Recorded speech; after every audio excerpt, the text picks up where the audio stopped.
Dr. Friedman, you stated that the administration's energy proposal is really a tax program in disguise. Would you elaborate on that or explain what you really mean by it? Yes, it's very straightforward. The proposed energy program would impose a very heavy tax, as you know, on crude oil, with a very large sum of revenue coming from it. That tax would be disposed of by government for various governmental purposes. Now, the statement is that it would be refunded. But if it were really given to people in accordance with the amount of energy they used, the tax wouldn't serve its alleged purpose. Its alleged purpose is to give people an incentive to conserve. Well, I have no incentive to conserve if what I spend with the left hand is going to be given back to me with the right. And if you look at the actual proposals for using those funds, it's not at all clear that they are intimately related to the purpose of energy. That's what I mean by saying it's a tax program in disguise. If you really want to serve the function that the energy program should serve, namely to have a more rational and sensible allocation of energy in this country, we all know how to do it. That would be to abolish the Department of Energy, to eliminate price controls on natural gas and on oil, let the market work, and you would find that the so-called energy problem would disappear faster than you could say James Schlesinger. Where do I sign up?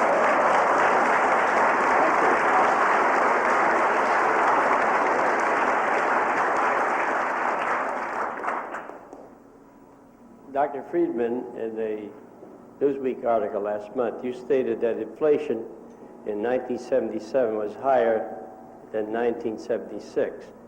Also, in 1978, it would be higher in 77. Yeah. How much higher will it be, and when will it stop going up? Well, the easy questions we answer at once. The difficult take a little longer. Inflation in it's not too hard to say where inflation will be in 1978, because that's already largely determined. The rate of inflation in any year is largely a function of what happened to the quantity of money 2 years earlier. Not entirely, but largely. So we can already say what's in the store for us. And I have estimated that something like a 7 to 9% rate of inflation is what's probably in store for us in 1978. Where it will go beyond that in 1979, well, it'll be somewhere in that range, but how much higher it will go depends on the policies that are followed from here on out. All of this is not predetermined. We have a choice about the course of events. In my own opinion, the likelihood is that sometime in the next 2 or 3 years, inflation is likely to get up to 10 or more percent.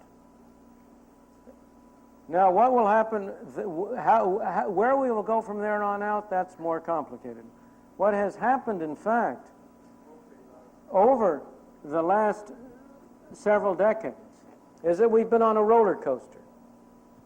Inflation rates have risen. When they get up to a high enough point, there's great public pressure to bring them down. They are brought down. Then there's a great excitement about recession and unemployment, and they are brought up again. But each peak is higher than the preceding peak, and each trough is higher than the preceding trough. Now we're on the upgrade of one of those roller coasters now. The preceding peak was up around 11 or 12%. If history continues to repeat itself, the next peak will be higher than that. But sooner or later, the public will demand that it be stopped. And when that happens, it will be stopped, because inflation is a disease that we know how to cure. What's needed is not the knowledge, it's the will. It's the political will and willingness to take the measures that are necessary to stop it. Now again, don't misunderstand me. Inflation is not produced by evil people. It's produced by you and me. It's produced by exactly the same political forces that have sent our government spending skyrocketing. It's because we say to government, we want you to spend more and more, but we don't want you to tax more and more. So Congress listens, it spends more, it doesn't tax more, and it pays for the difference by printing money. And that's why we have the inflation. Thank you. Yes, sir. Why did you Dr. Friedman, my name's Ed Arton. I'm in free enterprise, I feel, and I find the income tax totally antagonistic to true free enterprise. Can we run the country without income tax? Well, there's a sense in which all taxes are antagonistic to free enterprise. And yet, we need taxes. We have to recognize that we mustn't hope for a utopia that is unattainable. I would like to see a great deal less government activity than we have now. But I do not believe that we can have a situation in which we don't need government at all. We do need to provide for certain essential government functions, the police function, the national defense function of preserving law and order, of maintaining a judiciary. And so the question is, which are the least bad taxes? And in my opinion, and this may come as a shock to some of you, the least bad tax is the property tax on the unimproved value of land, the Henry George argument from many, many years ago. The next least bad tax is a flat rate tax on income above an exemption. So in answer to your question, if I could design my ideal tax system, it would contain an income tax. But it would not be the kind of monstrosity we have now. It would be a flat rate tax on all income from whatever source derived, less only a personal deduction and strict occupational expense. And that kind of an income tax, I think, would be the least inconsistent with a strong free enterprise system. You know why? It's an interesting thing if you're talking about taxes, about why it is that the property tax is so unpopular. It's not unpopular for good economic reasons. It's unpopular, in my opinion, for one simple reason. It's the only tax left on the books for which people have to write a big check. The income tax is a far worse tax. But, and I have to admit that I have some part of the guilt in this process, because during World War II I worked at the Treasury and helped to design the withholding system. My wife has never forgiven me for it.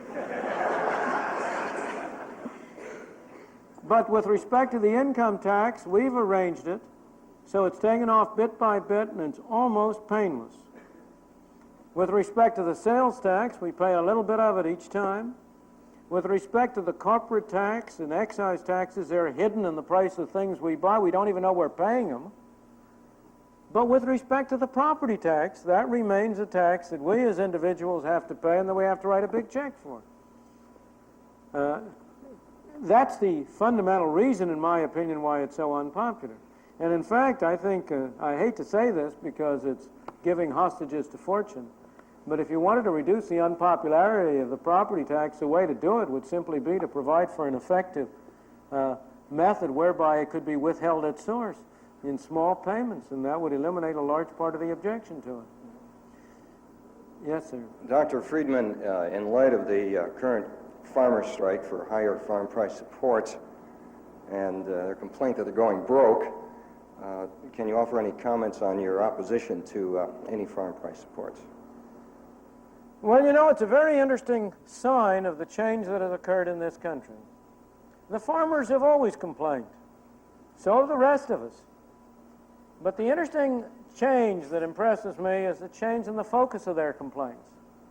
If you go back a century to the farmer protest movements of the 19th century, the Greenback movement, it was always directed against Wall Street.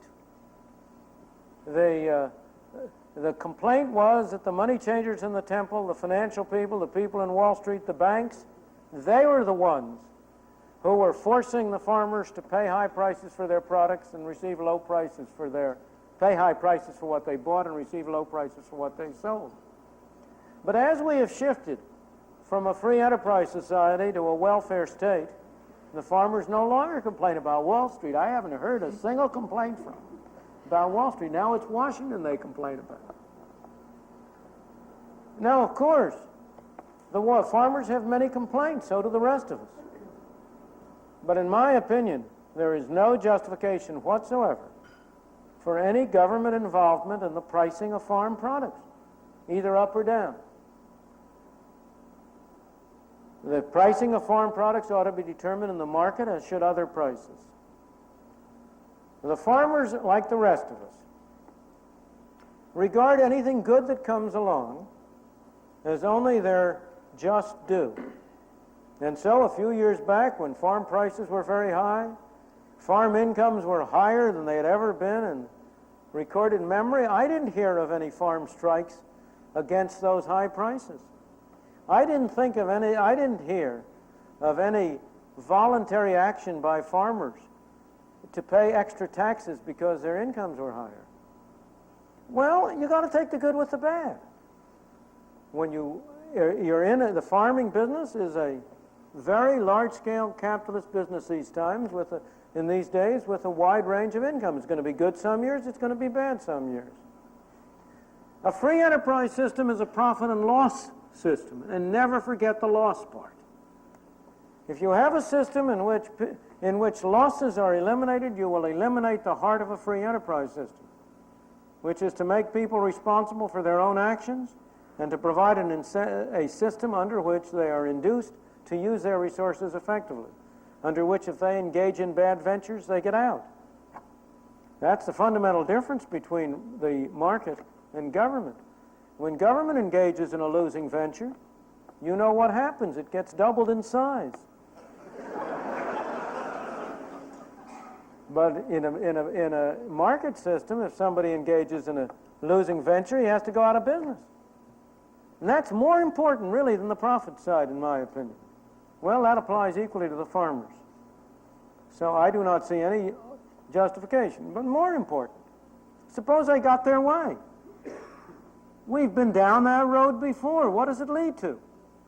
It leads to government control over agriculture. If the government is going to set the price, if that price is higher than the market price, then you either accumulate stocks, as we did at one time, or else you have compulsory reductions in acreage and production by the farmers, and they will complain about that. But I want to say one other thing of a very different kind. I believe that the farm protest has been enormously exaggerated in the news media in terms of where it comes from and what it means. You have a very small fraction of the farm population that is engaging in these. The major farm organization of this country, the Farm Bureau Federation, to my opinion, to my knowledge, has not participated in these strikes, has not supported these strikes, has not encouraged these strikes. What you have is a rather small, marginal group of farmers who have been able to get a great deal of media attention by engaging in all sorts of picturesque events, such as lighting up tractors and driving them around Plains, Georgia. Dr. Friedman, you have quoted as saying the Social Security tax is the worst tax on the books, and in your opinion, it should be abolished, the whole system. What would you suggest to use in its substitute its place? Well, now, there are different levels on which that question can be answered. One, dealing with the Social Security system as a whole. The second, dealing simply with the financing of present Social Security benefits, so-called, without going into the question of whether those benefits themselves should be changed. Let me limit the question to that second level. Here again is another case where I believe the fiscal conservatives have been on the wrong side of the issue. The fiscal conservatives have tended to support the payroll tax and matching the payroll tax to expenditures. They have tended to support the notion that the Social Security system should be self-financing. In so doing, they have been supporting a fiction. The Social Security system is not in any relevant sense an insurance system. The taxes that people are paying under the Social Security system are not in any relevant sense financing the benefits they themselves will ultimately receive. The Social Security system is a combination of a bad tax and a bad expenditure program.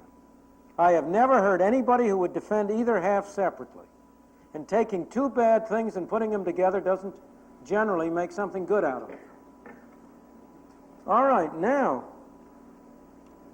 by supporting the notion of these two being self-financing, the fiscal conservatives have, in fact, tended to support the notion, the fiction, that this is really an insurance scheme. It's not an insurance scheme at all. What it is a scheme whereby people today are paying taxes today to provide payments and benefits to other people today. There is a small relationship between the amount beneficiaries receive and the amount they themselves pay, but that relationship is very small. Insofar as there is that relationship, you can justify an element of payroll tax. But insofar as a large part of Social Security benefits are properly to be understood as subsidies, welfare payments, there is no justification for financing them out of a payroll tax. In my opinion, the appropriate, if you're going to finance them, they should come out of federal revenues. Now you will say to me, oh boy, my, but that's terrible. Does that mean that you're supposing that we should increase other taxes? No. Let me go back to the fundamental principle.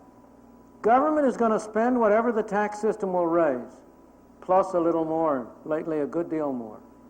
The only effective way to keep down government spending is to keep down the amount of money available to government to spend. There's no other way you can do it. The effect of linking the Social Security, of having the payroll tax, and of spreading the notion that somehow or other the payroll tax is related to the benefits. The effect of that has been to make the American people willing to bear a larger tax load than they otherwise would bear. I argue the other way. Reduce taxes whenever you can. Remember my main point that the deficit is not the thing to worry about. What you want to worry about is total spending. If you reduce the payroll tax and throw the burden on the general tax level, that will be the only effective way of stopping even worse programs. After all, you have had a strong movement for a long time for a national health program, which would be a disaster. It would mean worse medical care and more expensive medical care for the American people.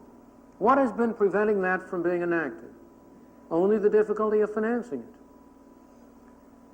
Let the fiscal conservatives join in making the payroll tax more acceptable and making the payroll tax higher, and you will be providing the financing mechanism for National Health Service. Instead, lower the payroll tax. Throw this on the general revenue, and you will be taking away the revenue base for programs of that kind. So where are you going to finance it? By not adopting bad government spending programs. That's where I'm going to finance it. And that's where, not I don't mean personally, that's where the political pressures, the realities of the political mechanism will finance it. And as I say, it's another example of the way in which the actual effect of measures that people have been taking have been very different from those they intended to take. I wanted to see if what you think about this suggestion for focusing public debate more into the free enterprise area and engine of enterprise, that sort of thing. Up until now, stockholders and corporations have been rather unorganized. They have not spoken in a loud voice, have not even had any mechanism. I wanted to see, do you have any ideas of how stockholders could be mobilized a little more, could open up their meetings to more debates of issues that would be relevant to improving the enterprise system, towards making election of directors a function of how directors promote efficiency, economy, and less burden on the stockholders? Well, frankly, my answer to that is that stockholders are citizens, that they should express their values in this sense through as individual citizens. I do not believe that businesses are either a proper means for shaping public policy qua businesses, nor an effective means. You talk about preserving the free enterprise system. Who has been destroying it? Business community must take a large share of the responsibility. We must not, you must, I'm going off my topic for tonight, but you must separate out being pro-free enterprise from being pro-business. The two greatest enemies of the free enterprise system, in my opinion, have been on the one hand my fellow intellectuals, and on the other the big businessmen, for opposite reasons. My fellow intellectuals are all in favor of freedom for themselves.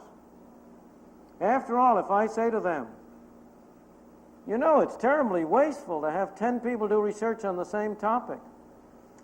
Don't you think we ought to have a government planning bureau that would assess the priority of various research projects and decide who should undertake it so we could eliminate these terrible wastes of competition? They will say to me, why, don't you understand the process of scientific research? Don't you understand the necessity for academic freedom? For allowing people to choose their own subjects? Of course, I do understand it, and I agree with that. But when they come to the rest of the community, it's different. It's terribly wasteful to have 4 gas stations on 4 corners. We ought to have a government bureau that eliminates that overlapping competition and that assigns priorities and sees to it that things are done right. So the intellectual is all in favor of freedom for himself and all opposed to it for everybody else. The businessman is very different. You cannot get a businessman on a podium. I don't mean to be, talking about all of them, but I'm talking about a very large fraction of them. You cannot get them on a podium without them uttering generalities about the desirability of free enterprise systems. But when I come to their own business, that's something else. When the head of U.S. Steel talks about free enterprise, he doesn't mean free enterprise for steel. Oh, no, he wants the government to step in and protect him from competition from those Japanese who are undercutting him. When the oil industry talks about wanting a free market, some years ago they weren't talking about freedom. They wanted percentage depletion. They wanted oil import quotas. They wanted Texas Railroad Commission to pro-ration oil. When bankers stand up on a platform and talk about the great desirability of free enterprise and the free markets, and I say to them, you mean you don't want the government to limit the amount of interest that you are required to pay on demand deposits? You want to have free competition. Oh, they say, that's different. We like that. So almost every businessman is in favor of free enterprise for everybody else, but special privilege and special government protection for himself. And as a result, they have been a major force in undermining a free enterprise system. And so any hope that you're going to protect a free enterprise system, you really mean to say that you expect U.S. Steel stockholders to propagandize for free trade? Is that what you expect? Now, don't misunderstand me. I don't blame the executives of U.S. Steel for trying to get limitations on imports, or the executives of some other corporation for trying to get tariffs. They're doing what they were hired to do. They were hired to make money for their stockholders, and they're trying to do it. And if the rest of us are such fools as to let them make money by getting tariffs, or by getting import quotas, or by getting other provisions, then we're the ones to blame, not they. But stop kidding yourself into thinking that you can use the business community as a way to promote free enterprise. Unfortunately, most of them are not our friends in that respect. Now, I want to make an important distinction, and that's between the big, large-scale corporations and small business. Small business, the only major business organization in this country that is almost consistently on the right side, from my point of view as a believer in free enterprise, is the National Federation of Independent Businessmen. NAM, the Chamber of Commerce, the CED, I can't predict on which side they'll be. They may be on the right side or they may be on the wrong side. But the small businessman is on the right side. Now, that isn't because the small businessman is any nobler, any more ethical, any more moral. It's for two different reasons. It's because, first of all, he's spending his own money and not somebody else's. But second, it's because he knows he can't be effective in government. And therefore, it's in his self-interest to be for the right thing. And again, I'm not decrying that, I'm only describing it. And again, let me emphasize, there are some great exceptions. There are some businessmen who, in their capacity as businessmen, have been staunch defenders of free enterprise. I don't mean to say there haven't been any exceptions. But do not kid yourself in thinking that the corporation as such is the channel that anybody is going effectively to use to promote free enterprise ideas.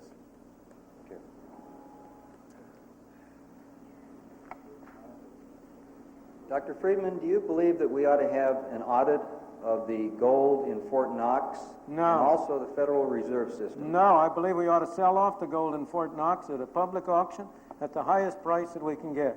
I do not see any reason why the storage of gold should be a nationalized industry. I believe private people should be free to own gold, to do whatever they want with it. And I do not see any justification, any more justification for the U.S. government having a large stock of gold in Fort Knox and for its having a large stock of copper or steel or other things. You might justify a small strategic reserve in order to be able to have something that we could use to bribe some people in Africa or Asia if the time emerges. But beyond that use for gold, I see no justification. Don't kid yourself in thinking that we're going to have a gold standard again. And my remarks are not to be interpreted as saying that an honest-to-God gold standard might not be a good thing. It might be. The kind of gold standard we had in the 19th century had something to be said for it. But we haven't had that kind of a gold standard since 1914, and we aren't about to have it again. And therefore, in my opinion, the right thing to do with the gold in Fort Knox is to auction it off to the highest bidder. Maybe we ought to do it over a 3 or 4 year period in order not to spoil the market. But other than that, that's what we ought to do. And do you believe we ought to have an audit of the Federal Reserve System, or we should have an audit of the Federal Reserve System? Audits of the Federal Reserve System. You know, if you're going to ask me about the Federal Reserve System, my ultimate solution is to abolish it, and that would eliminate the necessity for an audit. But that isn't going to happen tomorrow. It isn't going to happen the next day. The problem with the Federal Reserve System is not that it needs auditing.